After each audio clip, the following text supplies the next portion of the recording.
नमस्कार दोस्तों। मेरे YouTube चैनल प्रेरणा वीर की में आपका हार्दिक स्वागत।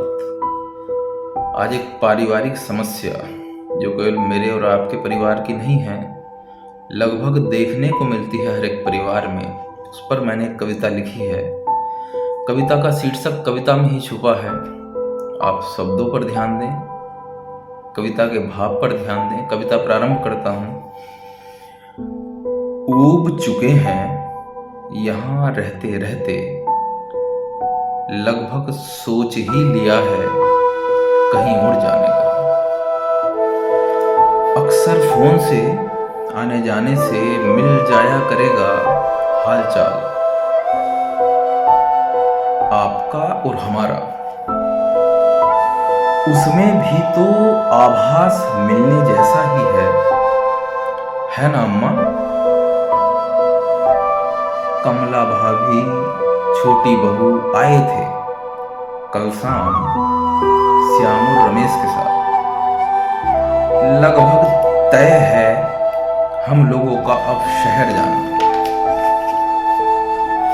नंदू, मुन्ना, चुन्नी, पिंकी बड़े भी हो गए हैं ना। गांव में रहकर कितना मुश्किल है बच्चों को पढ़ाना, है ना बाबूजी? आपकी जरूरतें हम पूरी करते रहेंगे। शहर से घर का बड़ा बेटा सुरेश एक टूटते हुए परिवार की कहानी कुछ इस तरह अपने बूढ़े माँ बाप के सामने रख रहा था, जिनका मानो दिल बैठ गया हो यह दृश्य देखकर। बहते गिरते आंसुओं से मानो सपने टूटकर गिर रहे हों उन बूढ़े माँ बाप पे।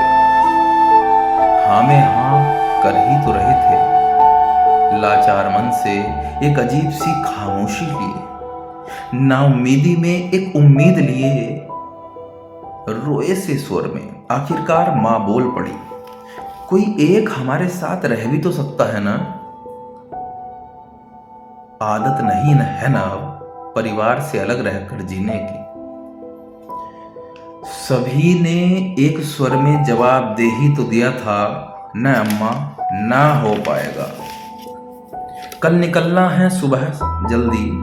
तैयारी के लिए पत्नियों को मिल चुका था निर्देश, मानो फैसला आया हो उच्चतम न्यायालय से।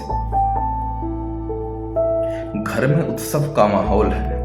सुबह जाना है नए घर, नए शहर। बहुत कठिन है दर्द मापना उन बूढ़े माँ बाप का, क्योंकि एक मजबूत घर की मजबूत बुनियाद आज टूटने वाली है। बाबूजी की पीड़ा मानो उनके मौन में है। बाबूजी की पीड़ा मानो उनके मौन में है। सुबह हुई, सभी जल्दी में है घर से निकलने की। अंतिम प्रयास, माँ की पीड़ा। टूटी चारपाई पर घर के एक कोने में बैठी बूढ़ी माँ एक अपील के साथ, बेटा सुरेश, घर से, इसी गांव से पढ़कर आज तुम काबिल तो हो हर तरह से। माँ अब बस भी करो, चिल्लाकर सुरेश ने कहा कि माँ अब बस भी करो, चिल्लाकर सुरेश ने कहा अब निकलते हैं। बच्चे अब बड़े हो गए हैं, जाने दो। मौन की अनंत गहराई में पहुंच चुके बाबूजी ने मसला सुलझाया। बच्चे अब बड़े हो गए, सूनापन लिए।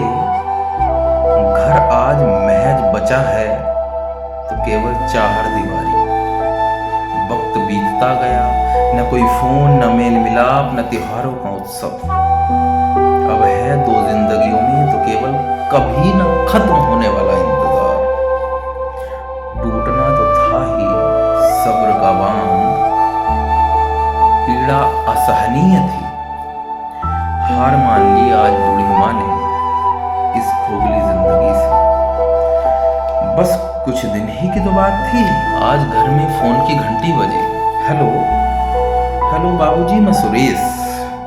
क्षमा चाहता हूँ नहीं आ पाया माँ के अंतिम संस्कार में। एक जरूरी मीटिंग जो थी, फोन कट गया। करवट एक बार फिर से ली।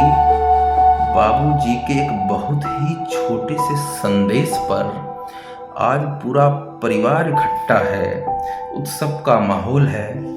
दीवार पर टंगी मरी हुई माँ की उस तस्वीर पर आज अर्पण हो रही हैं फूल मालाएं। आज कोई मीटिंग नहीं है, आज किसी बच्चे का एग्ज़ाम नहीं है और आज स्वस्थ हैं पूर्ण रूप से घर की तीनों बहुएं। आज खाना पानी सब कुछ तो बाबूजी के पास स्वयं चल कर आ रहा है। बाबूजी आज वसीयत लिख रहे हैं, वसीयत। बहुत बहुत धन्यवाद।